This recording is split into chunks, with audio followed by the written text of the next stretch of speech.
Magandang umaga po sa ating lahat. Meron po bang naririnig? Okay. Sige po. Kaya na po, Pastor, sa aking pagiging late. Maikli po kasi yung ating material na naibigay sa akin ni Pastor. So, pagpamihin niyo po kung medyo parang mabibitin tayo o magiging parang kulang, pero palagi ko hindi naman. Pipilitin ko na hindi maging ganon. No? Ready ko lang po yung aking mga materials.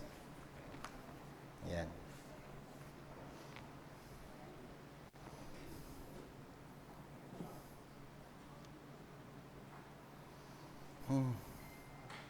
PowerPoint X.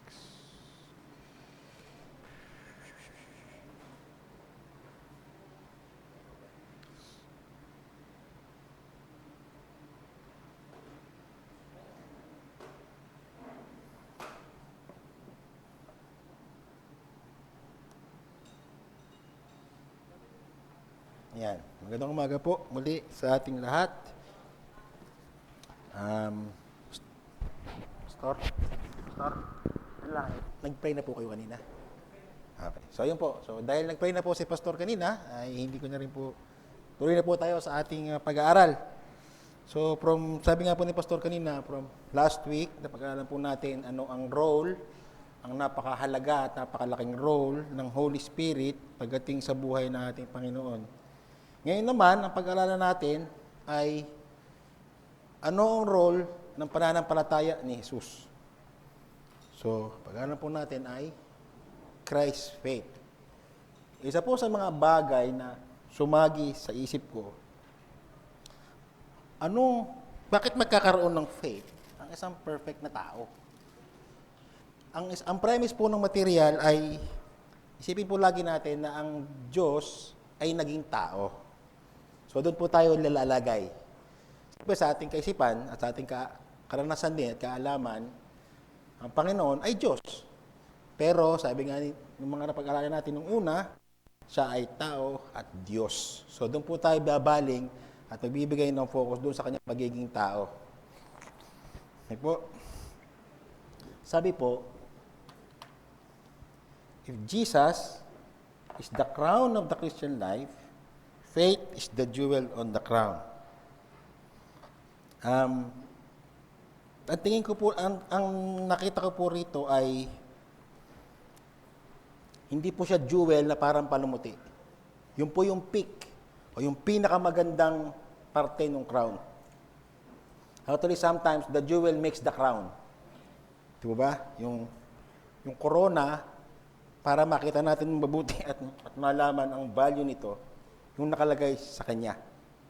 So, yung jewel po, ang pananampalataya po ang jewel sa corona o sa kung anong meron tayo bilang mananampalataya. Sabi po sa 2 Corinthians 5:7, sabi po doon, believers walk by faith, not by sight. Tayo po we aim to live by faith in the Son of God who loves us and died for us. So, yun po ang pagiging Kristiyano, no? Kasi gusto ko pong makita ano po yung pananampalataya na alam natin na meron tayo against po doon sa pananampalataya na sinasabi na meron din dapat si Jesus. Sa Hebrews 11:1, basahin po natin ang Hebrews 11:1.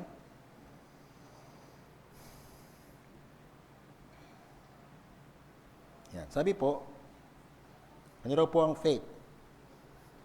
By faith, we have assurance of things hoped for the conviction of things not seen.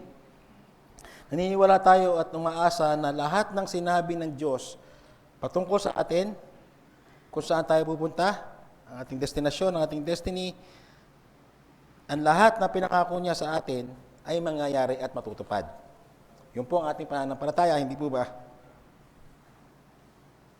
Ibig sabihin po, kung ano man ang ating mga tinanggap na spiritual blessing, galing sa ating Panginoon, tinanggap din dapat ni Jesus yun. Kasi naging tao din nga siya. So, doon po tayo babalik sa premise na ang ating Panginoon ay naging tao at nabuhay in a certain span of time. 2,000 years ago, siya ay naging baby, hanggang tumanda, hanggang mamatay at the age of 33. Sinasabi na kung tayo ay we possess the gift of faith, yung gift na yon dapat meron din si Kristo. Okay? Siya ang ating, sabi sa Hebrews 12:2, He is the pioneer and perfecter of our faith, the founder. Siya po ang nagsimula. Sabihin, sa Kanya nagsimula ang pananampalataya.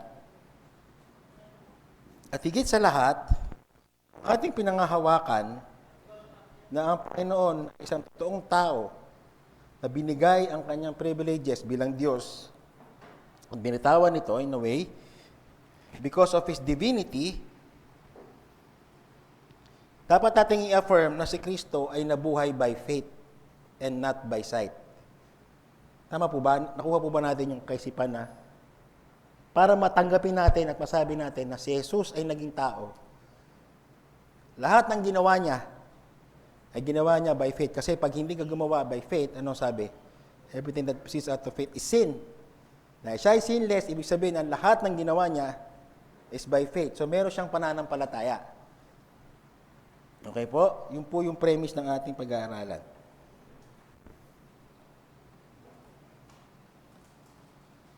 Ano raw po ba ang pananampalataya? What is faith? I-define po natin ng konti. Medyo, alam naman po siguro natin ang mga bagay nito, pero i-recall po natin. Ano? Sabi, faith responds in 3 ways.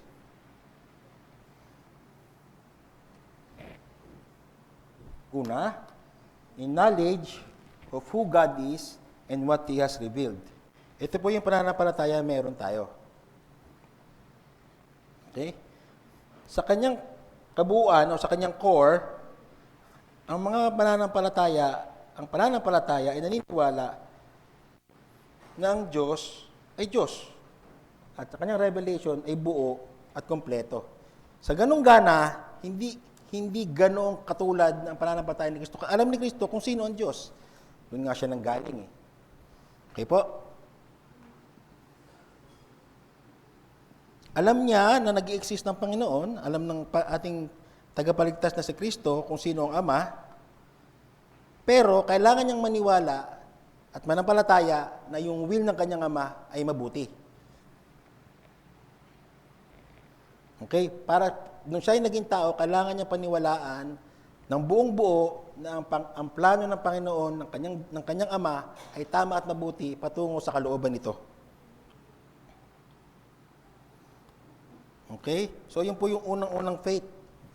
Pangalawa, in assent to what God has revealed in the form of commands, promises, and threats. In assent means yung nakikiayon ka. Assent, nakikiayon ka kung ano ang sinabi ng Panginoon sa kanyang salita. Ibig sabihin, kung ang revelation ng Panginoon, pag hindi mo sinunod ito, mapapahama ka. Naniniwala tayo doon. Yun ang pananampalataya na meron tayo. Okay? At sa pangatlo, syempre, alam naman natin, ang pananampalataya ay ang pagtitiwala sa Panginoon.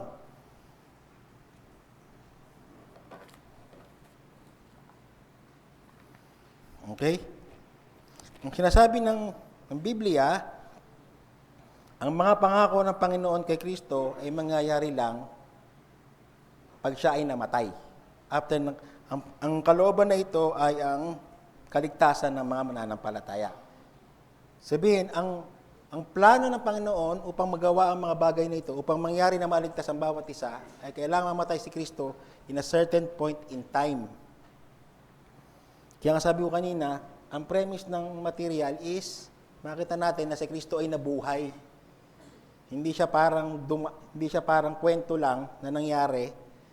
Kailangan meron tayong kaisipan na 2,000 years ago, sa Middle East, nabuhay si Kristo. Okay?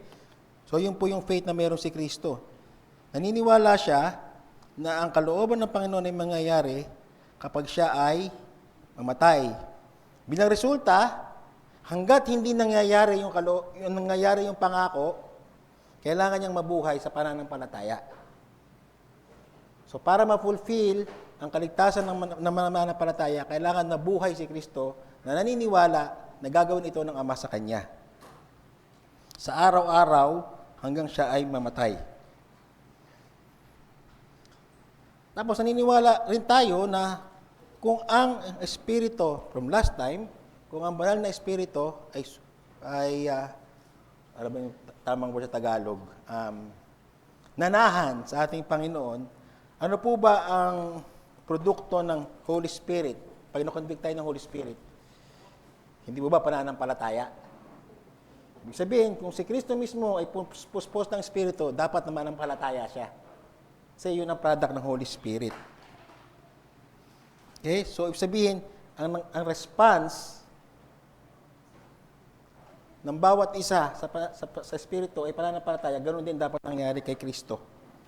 So, yun yung pananampalataya na meron si Kristo. Hindi po yung katulad ng sa atin na kailangan nating maniwala na mayroon Diyos. Kasi alam naman niyang mayroon Diyos.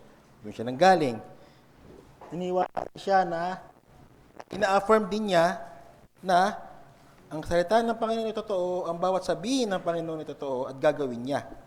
Yun po yung pananampalataya na meron si Kristo. So, naisip ko nga, Pastor, itama niyo po ako kung mali, ano? Ang pananampalataya ni Kristo ay hindi saving faith. Meron siyang faith, hindi saving faith, kasi hindi niya kailangang ma-save. Trusting faith, if you mind, no? Trusting faith ang meron si Kristo. Okay, yun po yung faith na sinasabi dito. Sabi nga, kung si Kristo, Pastor, tama niyo po ulit ito, kasabi na po sa material, no? Si Kristo ay God-man, ibig sabihin dalawang kanyang nature. Tama po, isang divine, isang human. Ibig sabihin, meron siyang dalawang will. Isang divine din, at isang human will. Sa divine will, siya ay nag-consent from eternity past na ang kaligtasan ng mananampalataya at ng sanlibutan ay mangyayari sa kanyang kamatayan at sa kanyang pagsunod. Yung kanyang human will, dapat gawin niya yon in a point in time, nang tama at maayos, nang hindi siya nagkakasala. Sabi nga sa Hebrews 10:37-38, basahin po ng bawat isa, para po, Hebrews 10:37-38.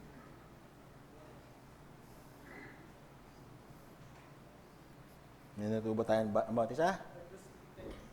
37-38 po. Sabi po, Yet a little while, and the coming one will come and will not delay. So obviously, this is talking about Christ.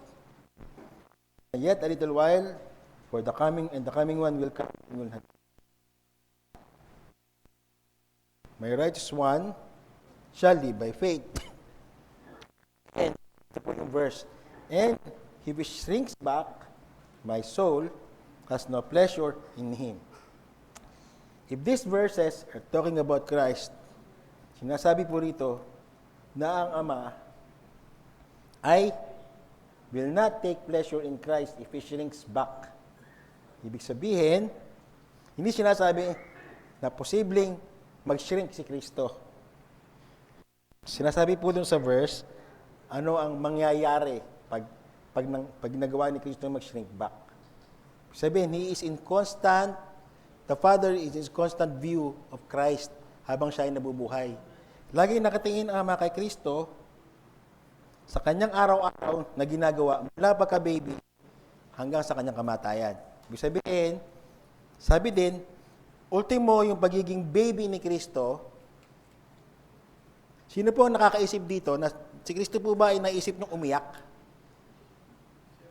Umiyak, di po ba? Pasensya na po kayo, pero ako, alam natin, ang bata minsan umiiyak, nakakainis. Kasi marami kang ginagawa, iintindihin mo siya. Nagpapaintindi siya, di ba? Si Kristo, ginawa rin niya yon. Pero hindi siya nagkasala, hindi nagkasala yung nanay at tatay niya. Kasi pinagutom din naman siya nung bata, hindi naman siya pwede hindi magutom. Siya ay baby.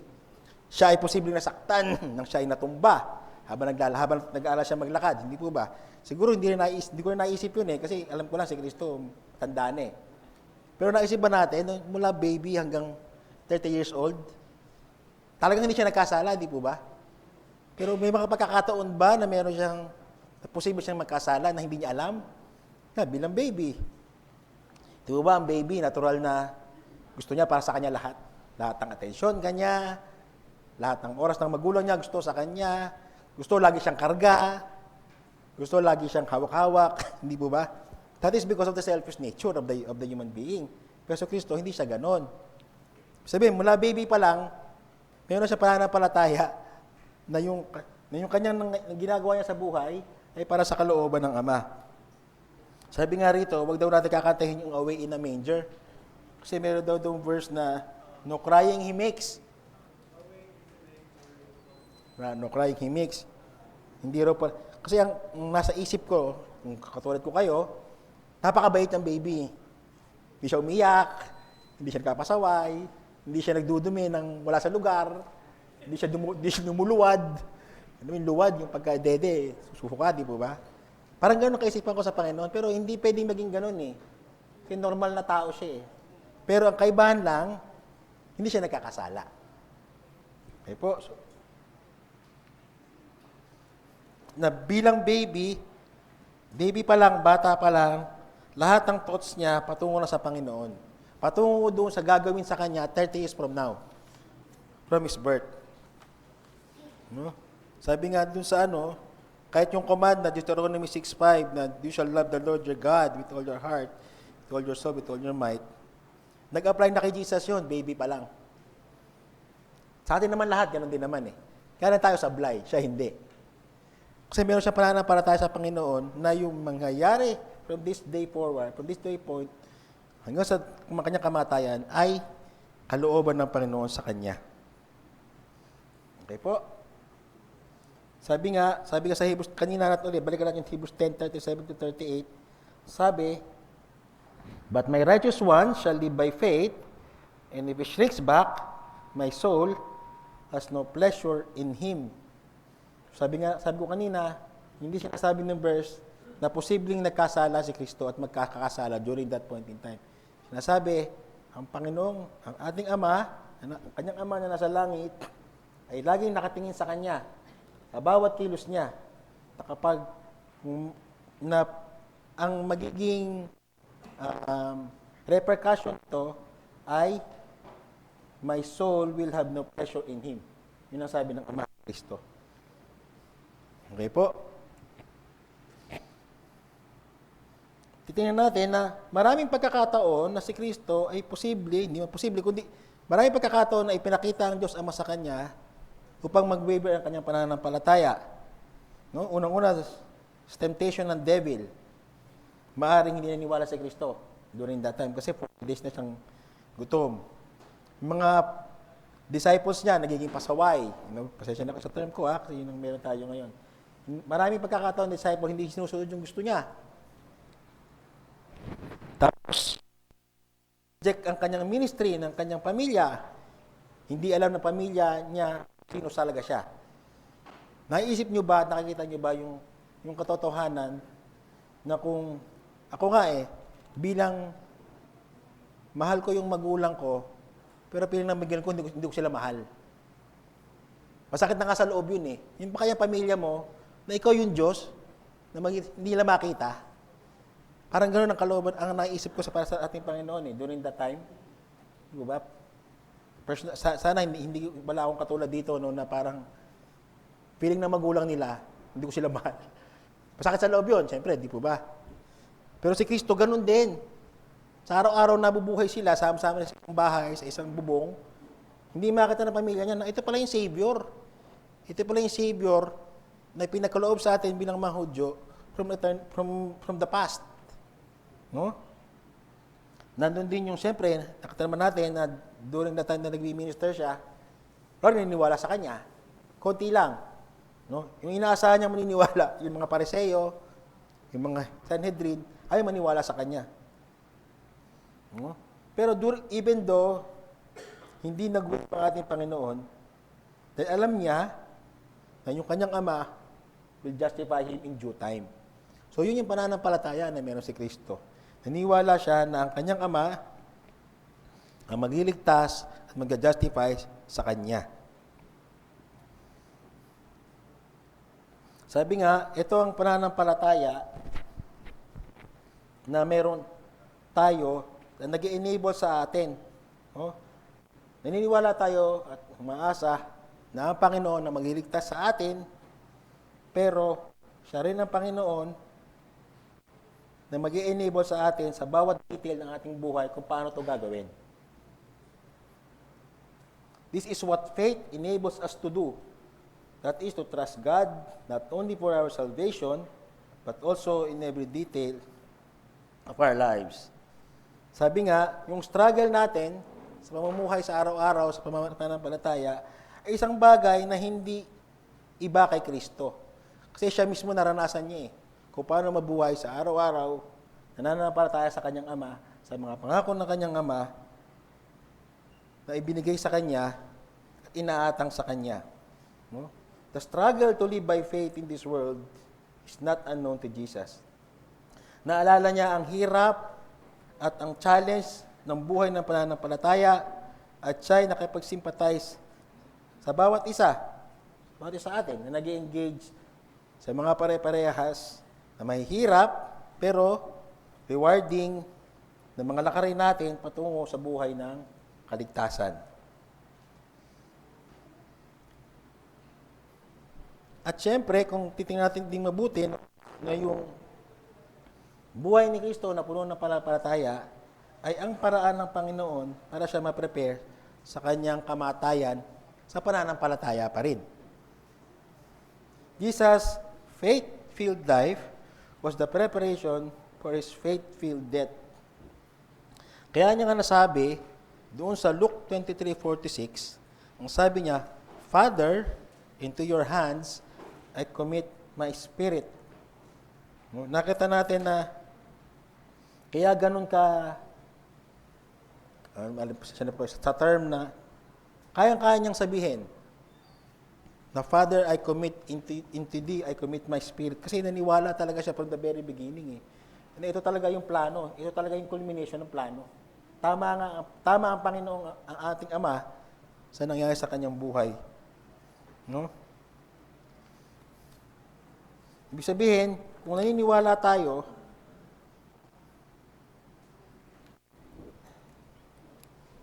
sabi, Jesus gives us faith because He first lived by faith. Ngayon, alam natin na kung si Kristo ay nabuhay at namatay sa pananampalataya, dapat tayo ganun din. No? If we look at Christ as the model of our faith, na hindi siya nag-waver, hindi siya nagkasala, even though araw-araw tinitingnan siya ng Ama sa bawat pagkakataon, sa bawat kilos niya, no? Ganon din tayo. Kung sa linggo natin, kung kinaya nga ni Kristo, kakayanin din natin. Okay? Pero imperfect tayo. At ang working ng Espiritu sa atin may be perfect, but our response is not. Because we are sinful. However, we have somebody to look at yan ang ating Panginoon, kung paano mabuhay ng nananampalataya ng buong buo. No? Christ has provided a pattern of faith by which we can live. It is through His own perfect exercise of faith that He helps believer to follow His own footsteps. So, yung pananampalataya na meron ng Panginoon, maaaring hindi natin katulad sa buong buo, pero yung pagtitiwala niya sa kanyang Ama, ng lahat ng ito, ang plano ng kanyang Ama para sa kanya at para sa iba, sa kaligtasan ng kanyang mga tao, yun ang pininiwalaan ni Kristo na tama at mabuti. Yun ang faith na meron si Kristo. At yun din ang faith na dapat meron tayo.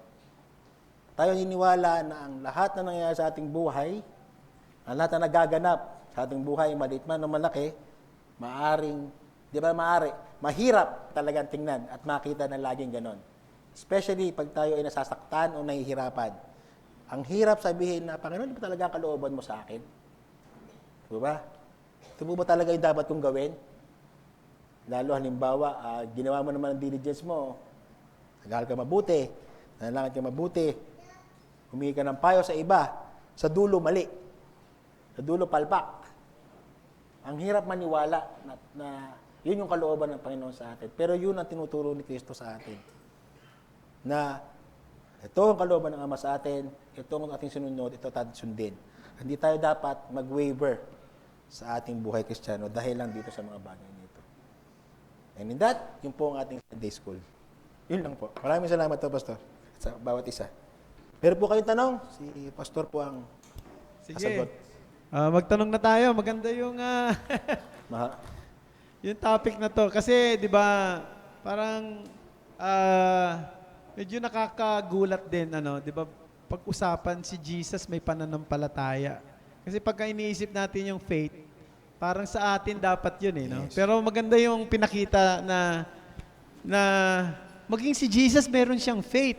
Eh bakit ganun? Eh Diyos siya. Tapos ba't meron siyang, So siguro pakiulit lang sa amin, Alan, ano ba yung pagkakaiba nung pananampalataya ni Jesus at saka pananampalataya natin bilang mga Christian? Sige. Oo. So, ulitin po natin, no? Sabi po natin kanina, Alfred, pwedeng pa bukas ulit. Doon sa definition ng faith. What is faith po? In 3. Sabi po doon, yan. Sabi, faith in knowledge of who God is and what He has revealed. So, dyan, magkaiba tayo. Si Kristo kasi, alam niya na kung sino ang Diyos. Doon siya nang galing. Okay? Number 2, in assent o in... Ano po kayo? Hanapin ko na po yung definition ng assent para... In assent. Approval or in agreement. No? In agreement to what God has revealed in the form of commands, promises, and threats. Siguro example dyan, if my people shall live, from their wicked ways and turn to me, I will bless them. So niniwala tayo na gano'n ng Panginoon. Pangatlo, trust in God. Diyan tayo nagkaparehas ni Kristo. Si Kristo kasi naniniwala siya na yung kalooban ng Panginoon sa Kanya, mula sa Kanya, sabi ko ngayon, mula sa Kanya pagka-baby, hanggang sa Kanyang kamatayan, ang lahat ng ito ay kalooban ng Panginoon sa Kanya. Maaring mayroong mga pangyayari na hindi parehas o parang hindi just, pero naniniwala pa rin siya na yun ang kalooban ng Panginoon sa Kanya. Kanina binanggit, maganda kasi yung point mo kanina na patungkol nung si Jesus ay baby. Kasi 'di ba usually yung baby nakakapagod, no? Makulit, no? Well, I agree with you doon sa kanta ni Martin Luther. Si Martin Luther actually ang kumompos nung kanta na Away in a Manger, 'di ba? And I believe that Martin Luther is wrong doon sa bahagi. Actually, nung kinakanta nga natin yan dito, pinalitan ko yung lyrics eh. Kasi di ba doon sa Away in a Manger, away in a manger, no crib for a bed. A little Lord Jesus, a little Lord Jesus laid down his sweet head. The stars in the bright sky lay down where he lay. The little Lord Jesus asleep on the hay. Tapos meron dong, the cattle are lowing, the baby awakes. But little Lord Jesus, no crying he makes. So parang sinasabi na si Jesus daw hindi umiiyak nung siya ay baby pa, no? Yun yung isang bagay na sa tingin ko nagkamali si Martin Luther, no? Kasi imposible namang hindi umiyak yung baby, di ba? Ngayon, siguro ito yung punto, no? Anong pinagkaiba nung katatayuan ni Jesus nung baby na hindi nag-e-express ng pagiging sinful niya sa katatayuan ng mga baby ng mga anak natin, mga apo natin, di ba? Kitang-kita naman natin na doon pa lang sa kanilang pagiging baby, nag-e-express na ng kanilang depravity. Yes. So how can we differentiate? Yun siguro ang magandang sagutin natin. Sabi nga kanina, At pagkatapos siya magsasalita, pagkatapos, si Janice po. Jan, ikaw na. Baka may siya dadagdag. Yung faith ba ni Christ, part ba sa imputed active obedience niya? Akala ko sasagutin mo, pero tanong pala yun sa'yo. Sagutin muna natin ni Alan yun, pagkatapos balikan natin yung tanong. Ano yun? Yung faith ni Christ, part ba ng imputed active obedience niya? part ba ng imputed active obedience niya? Ay, mahirap yung tanong na yan. Magandang tanong yan. Sige, punta muna tayo doon sa una. Sa tingin mo, Alan, ano ba pagkakaiba nung, Di ba kasi kitang-kita naman natin eh. Actually, sa Reformed faith lang naman natin na ano eh, no, na parang naging malinaw sa atin that yung depravity ng tao. At yung depravity ng tao, nakikita na natin yan sa bata pa lang, no? Katulad halimbawa, ako, yung anak ko, nung bata pa sila, ang napansin ko sa kanila, ang unang-unang salita na natutunan nila, yung salitang ayaw. No, isa 'yan sa mga unang salita na natutunan. Ayaw o kaya no. No. At nakikita ko ngayon 'yan, baging sa apo ko eh, pagka gusto magpakarga, tapos ibababa mo, no, no. No, gumaganon eh. So, ano yung pagkakaiba ni Jesus doon sa mga ordinaryong bata na meron ngayon? No. Ang nabasa ko po rito sa ating material ay lahat ng ginagawa niya patungo doon sa plano ng Panginoon. Kasi tayo, ang buhay natin ay iba doon sa buhay ng Panginoon. Kasi ang Panginoon may definite na plano kung anong gagawin niya. Ibig sabihin, nakikita ko na ultimo yung pag-iyak niya, it is a form of faith towards His Father. Okay. Baby pa lang siya. Maaring hindi ko alam ang workings kasi hindi ko nang pwedeng, wala naman tayo ng panahon na yun. Ano? Kunyari, nung siya ba umiiyak lang ba siya pag siya ay gutom lang? Siya ba iiyak lang pag siya ay mayroong makati sa katawan niya kaya siya umiiyak? Kasi ngayon, ang baby umiiyak for whatever reason lang eh. Di ba sinasabing masama yung baby natin in the technical term, but masama siya dahil kanyang deprave ang kanyang soul at ang kanyang spirit. Kaya siya ganun. Pero si Kristo, dahil wala siyang kasalanan at hindi siya depraved, ang lahat ng ginagawa niya ay mabuti sa harapan ng Ama. Yun. Siguro napakahirap sagutin yan, pero napakaganda ng punto ni Alan, ano, na lahat ng ginagawa ni Jesus, maging nung baby pa siya, no, ay tawag nito, ikinalulugod ng Ama. At ang isang kagandahan lang, kaya siguro sa palagay ko, hindi naiinis yung mga magulang niya. Kasi alam ng mga magulang niya kung sino si Jesus. No? Na si Jesus ay isang Messiah, isang Savior. Alam nila na maaaring yan bawa. Biglang iiyak maaari. Ano? Ito naman, assumption lang natin kasi hindi naman natin hindi naman nakita. Wala naman sinabi yung Bible patungkol sa yung buhay ni Jesus, ng baby pa siya at nung bata siyang maliit eh. Pero assumption lang natin, di ba, yung bata umiiyak pag nagugutom, umiiyak pag merong nararamdamang hindi maganda, masakit, no? Pero kahit na yung pagkagutom na yun, naiinis yung nanay eh. Kasi nagigising siya, kinakailangan niyang gumising, no? Kaya yung tatay, no, kinakailangan niyang kalungin o magtimpla ng antok na antok. Pero palagay ko hindi yun nararamdaman ng mga magulang kasi nga alam nila na yung anak nilang yun ay isang savior. Ngayon, dun sa tanong naman na part ba daw yung faith ni Jesus doon sa kanyang imputed active obedience. Tama ba yan? O, kasi si Jesus ay, tandaan natin, may dalawang bahagi sa pagkatao niya bilang isang tagapagligtas. Siya ay tinatawag na yung He is obeying God in action, and He is also obeying God in passion. Yung passion, yun yung nangyari sa cross. Yung action, yun yung buhay niya. No?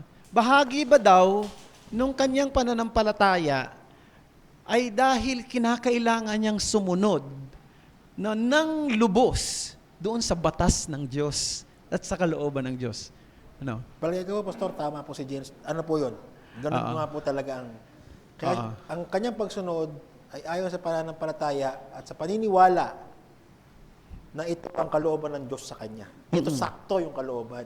Maliwanag sa kanya na at pag kumanan siya rito, ito ang mangyayari. Masisira yung plano. Opo. Alam niya yon na pag itong ginawa niya, sabi nga, di ba, may pong pagkakataon na si Kristo sa isang lugar, hindi siya nag-heal. Yung power ng Holy of the Spirit hindi nag-manifest sa kanya at that place. Pero sa iba, nag-heal siya. Sabihin, alam niya na, dito hindi ko kailangan mag-heal. Ito kailangan ko itong i-heal. Ito ang paraan ng pag-heal ko. Lahat ng iyon ay part ng kanyang pananampalataya sa Panginoon through the power of the Holy Spirit. And I think in addition to that, kinakailangan niya mag-depend sa Father and then sa power ng Holy Spirit para maging actively obedient talaga siya. Tama po. No? Fully, actively obedient. No? Kasi nagpe-pray siya eh. 'Di ba? Madaling araw pa lang. 'Di ba tulog pa yung marami, nagpe-pray na siya. Lahat ng mga decision niya, bago siya pumili ng mga alagad niya, nag-pray siya. No? So nakikita natin na part ng kanyang pagiging alam niya na siya ay isang active, bilang as a representative, he needs to be actively obedient to the will of God, is yung kanyang faith doon sa magagawa ng Diyos sa buhay niya. Ang ganda nun. Yes, ano? Actually, Pastor, sinagot ni Brother Alan yan doon sa definition niya ng what is faith. Balik mo, Brother Alan. Ay, Bro, pakinggan.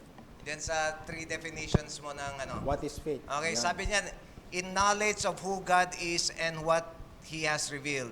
So yung in assent to what God has revealed. So yung definition ng faith na yun, sinasabi pa lang na yung secondary point doon ay merong obedience na nasusunod.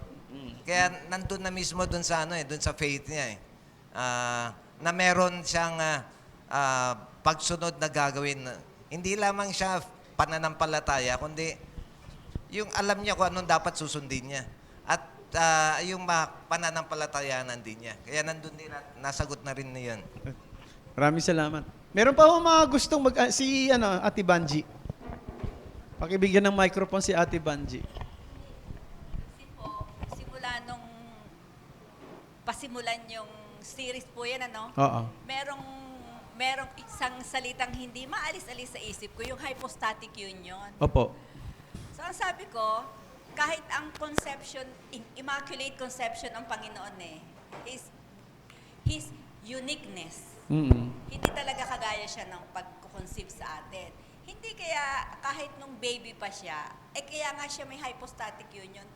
Since conception, fully God and fully man na siya. Mm-mm. So, hindi mo talaga siya pwedeng ikumpara sa mga baby na nakikita natin. Mm-mm. Dahil talagang noon pa man, iba na talaga siya. Hindi talaga siya kagaya ng tao.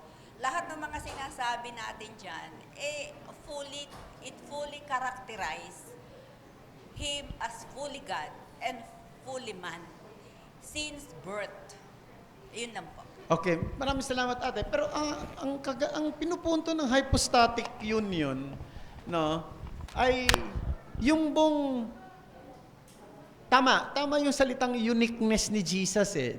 Jesus is so unique in an absolute way, He's very unique. Pero ang gusto nating sabihin dito, yung pagiging tao ni Christ ay dapat maging makatotohanan, no? Ano ba ang tao? Ang tao ay may limitasyon. Ang tao ay may kahinaan. Ang tao ay nakakaramdam ng gutom, nakakaramdam ng pagkauhaw, nararamdaman ng pagod. Si Jesus, napagod siya. Noong si Jesus ay nasa Sea of Galilee, di ba, bumagyo. No? Tapos natutulog siya. Maraming mga nag-isip na mga ngaral na nagtutulog-tulugan lang daw si Jesus para daw tawag nito, subukan ng pananampalataya ng mga apostol. I don't believe doon sa I don't buy that kind of idea. I believe nakatulog talaga siya ng totoo dahil sa pagod, no?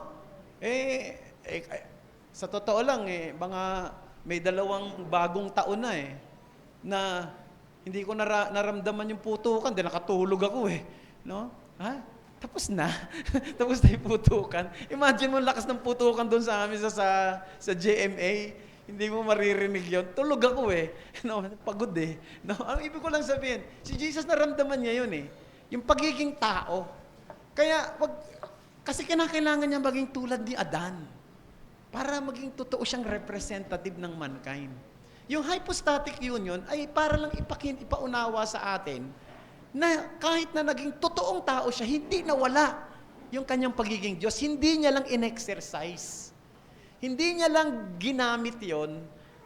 Kasi kung gagamitin niya yung pagiging Diyos niya, magiging supernatural yung pagkilos niya na hindi na tulad ng isang tao. Nakuha niyo? maging yung pagpe-perform niya ng miracle, lahat yun in the power of the Holy Spirit. He is not doing that in His own power. He can perform that. But ito yung gusto kong sabihin. After the resurrection, that is different. Remember, after the resurrection, nagpakita si Jesus sa kanyang mga alagad na medyo nagdududa pa nga yung si Peter eh. Di ba? Pagkatapos nung ano, di ba, sabi niya, may nahuli ba kayo? Wala pa, ganito, ihulog mo dyan. Di ba, tapos kumain pa siyang kasama nila, gumawa pa ng himala si Jesus. Iba na yon. It is His own power. Because after the resurrection, that's different. Pero during the time, from the day that, from His incarnation to resurrection, He is performing miracles and wonders under the power of the Holy Spirit. Dependent siya sa yun yung kaya siguro doon sa materials natin magkasunod yung companion yung Holy Spirit at saka yung faith. No? Kasi para ano po siya, in unison. Sabihin, pag gagawin ng Panginoon isang bagay, maniniwala na yun ang kalooban ng Ama na gawin niya, i-enable siya ng Spirit na gawin yun. Sa bawat pagkakataon, ganun ang working. Okay. Meron pa tayong ilang minuto kasi maagang natapos si Alan. Baka meron ho ba kayong gusto pang idagdag? Meron kayong mga tawag nito, additional thoughts or questions or clarification para ma-discuss natin. Kasi maganda tong topic na to eh.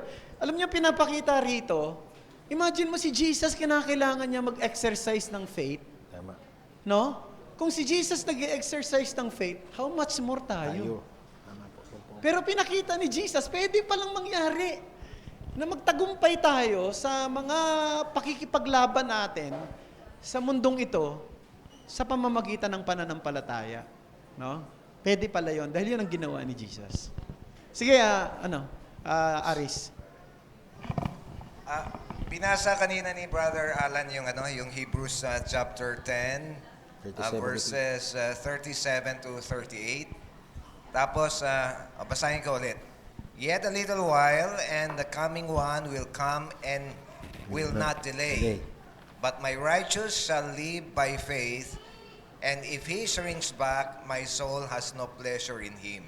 So, according to Brother Alan, Jesus Christ is expected to exercise also faith. Tapos meron nandun, nasabi doon, but if he shrinks back, my soul has no pleasure in him.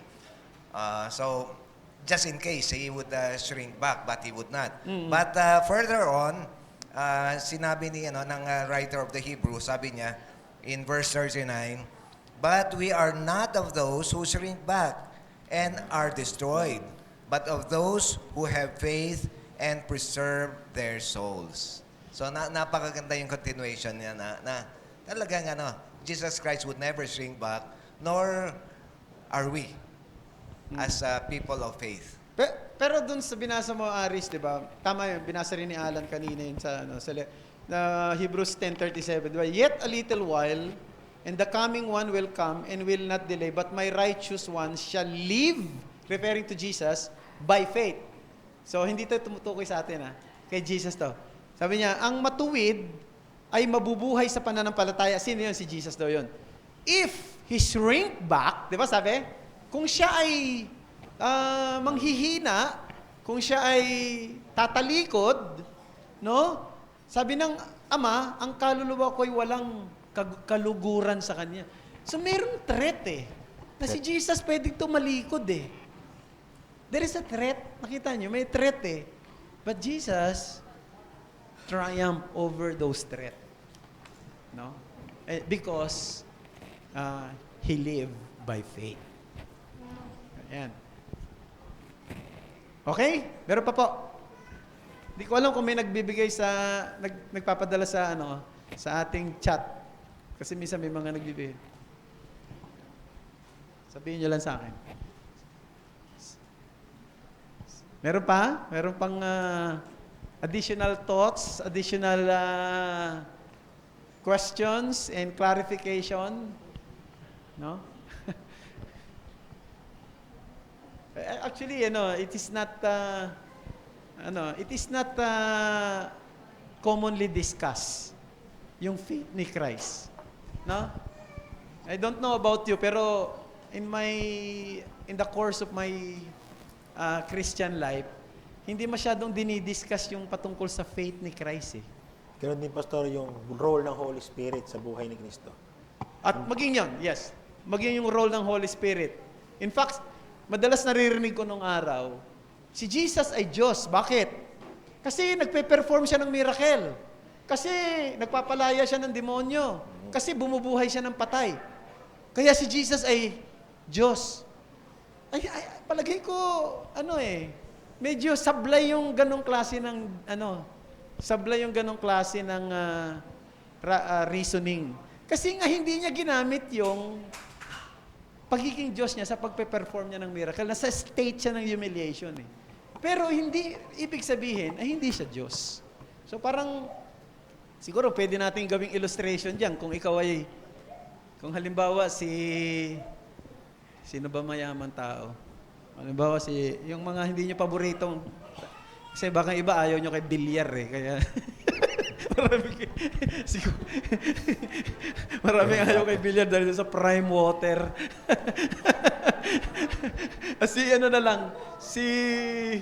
Ano ba kunyari si Henry C, bagamat patay na si Henry C, no? May-ari ng SM, no?